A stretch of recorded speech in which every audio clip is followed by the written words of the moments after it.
Good afternoon, I'm Jake Brigstock. On the way, how a Nottinghamshire community's rallied around a local musician who's battling cancer. I can definitely say that, yeah, we've had some positive news. So the cancer is definitely shrinking. So the treatment is working, and it's working on both sides in terms of what we're doing. And teams of British and German soldiers meet on the football pitch in Nottinghamshire, all in memory of the First World War ending 100 years ago. Some of the girls have lost great uncles, great granddads in the war.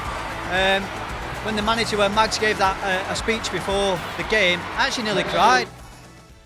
But first, 4 people were arrested yesterday morning following a protest at a site in Nottinghamshire, which could become a fracking facility. Test drilling is planned on land off Tinker Lane, Misson Springs, near Blythe in North Nottinghamshire. 2 people were cut free by police after locking onto a pipe device blocking the site entrance. They'd been blocking the route of a drilling rig for the site, which entered afterwards. 2 men were arrested on suspicion of obstruction.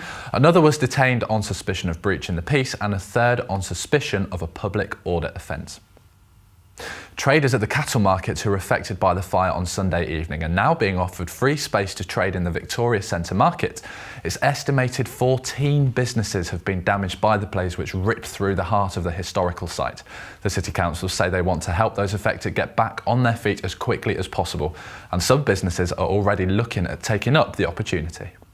It's basically an invite to the traders that have been affected by the fire at the cattle market. It's an invite to come and talk to us. We have some vacant stalls in the Victoria indoor market, and it's a case of establishing whether anything here can help any affected traders or businesses to continue trading up to Christmas and into the new year. All the units that we're looking to offer to the affected traders are going to be free of charge. We want to do that just as a helping hand to the businesses over this key period. So we're not looking to charge anyone. It's not a commercial opportunity for us. It's just something where we're looking to help them out. Well, I think every agreement will be bespoke to each trader depending on what their needs are. But I think we'd definitely be looked to honour trading here up to Christmas and probably into the new year. So we hope to offer a good few months of opportunity while they're re-establishing their businesses and relocating back to the cattle market. It's a unique offering. It's not something we've done before. So if someone's willing to pay for a unit, what we'd do is we'd be open and transparent in discussions with the traders that we're helping out free of charge. And I'm sure that there's still flex and there's still enough opportunity that we could relocate the affected businesses within the market and still offer them a free opportunity to continue trading. There's one trader in particular who's looking to talk to us today. Like I said, it is just an invite to talk to us. It's a free of charge offer, so we'll see whether it works for those traders, depending on what their needs are. Next, a Nottingham music producer who's been battling cancer for 6 months is coming to an end of his chemotherapy treatment. Lee White was diagnosed with stage 3 Hodgkin's lymphoma in May, but since then he's been trying to raise money for specialist treatment to give him the best chance of survival. And the Nottingham community has rallied around, and Jake Mescal went to catch up with Lee to see how his treatment's going. Yeah, music, love and light. Music, love and light. 3 words that have become synonymous with Lee's fight. They represent his unwavering faith and belief. 6 months into his battle against cancer, things are looking bright. I can definitely say that, yeah, we've had some positive news. So the cancer is definitely shrinking. So the treatment is working, and it's working on both sides in terms of what we're doing. Beyond that, I probably wouldn't want to say any more than that at this point in time, because it's a case of you kind of move forward and you think, yeah, that's really positive, and then you'll kind of get like a bit of a knockback, and then you'll move forward from that, and then you tackle that. So we are tackling everything as it comes up with a very kind of thorough approach, and I'm happy with that. Nottingham's community has come together to support Lee. They've already helped him to raise 60 grand of a £100,000 target. It's beautiful. I always say, I say the same thing every time I know, but I am humble and I am honoured, like genuinely by the situation. I think people are inherently good, really, in the hearts anyway. So whether it was me or somebody else, I think people would like to have got behind it. It's probably because I'm known by quite a lot of people because of the job that I do. Obviously, we're sitting in there. We record, the vast majority of kind of like artists that come through the city get recorded here, if it's mainly for like hip hop, electronic music, R&B, whatever. So I know a lot of people. So that's obviously helped. So, and also probably the fact that people want to get me better so they can get me back in the studio and finish their records. I don't know, bro, but yeah, it's just amazing. Like for it to come together like that so quickly as well, just overwhelming, really. It's not just Lee fighting this battle. His partner and daughter are right by his side. It's been actually quite scary, but I know Daddy's going to get better, so I've not been too worried about it. Such a severe illness, and he's just always acting positive. I think it's really, really good. So I think anybody who finds themselves in this position would say that, they'd be lying if they didn't say that there was some, pressure.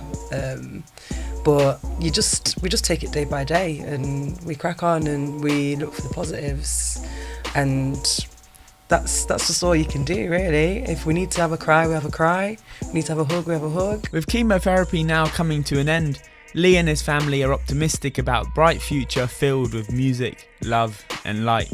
Jake Mescal for Notts TV. It's now been a year since Adam Penford took over the reins as artistic director at the Nottingham Playhouse. And during that year, he's put on local actors and writers on the stage, as well as brought back a Playhouse musical after more than a decade. So, naturally, Danielle Hall went to catch up with him to see how the season has gone in his eyes.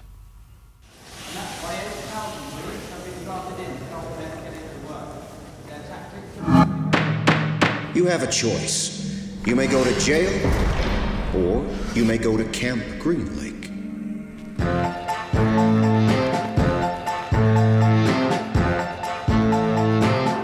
If they could see me now, alone with Mr. B.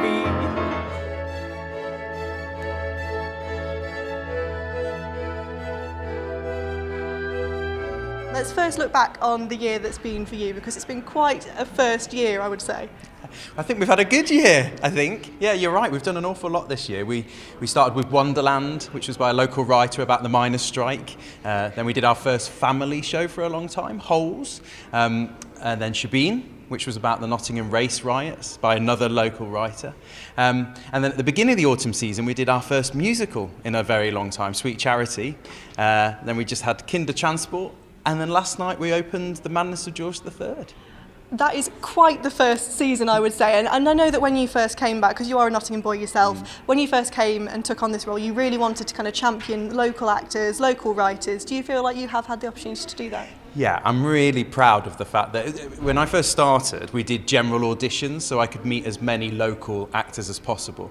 And we've had some of those local actors in every single production this year, which is great. And a couple more are in The Madness of George III at the moment.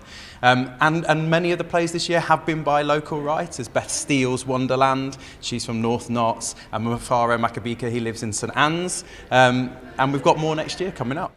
If they could see me now, that little gang of mine. Let's talk a little bit about Sweet Charity, because as a big music lover, this was a big deal. With it being the first musical in over a decade, there was a lot of hype. Did it live up to that? I think so, yeah. I didn't direct it, Bill Buckhurst directed it. I thought it was beautifully crafted. Alistair David did the choreography. I just thought that was stunning. So many people remember the Fosse choreography from the movie originally, and I just thought Alistair sort of paid homage to Fosse and yet completely invented it in for himself. And we had a really big West End cast, like Rebecca Traherne as Charity took on the Shirley MacLaine role, and I thought it was a great production.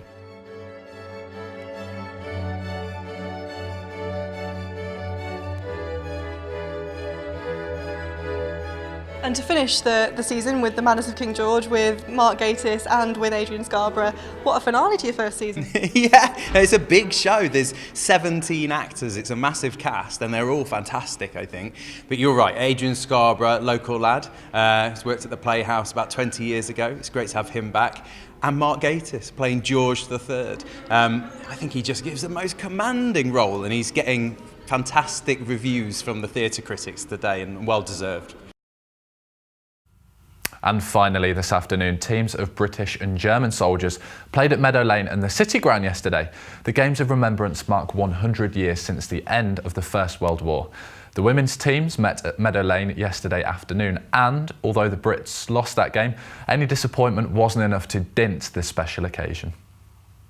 Yeah, I think it was a good game. I think we had a few more chances we maybe should have put away, but it was good to get a goal in the last 10 minutes and make it definitely worthwhile. 2-1. It's not a bad result.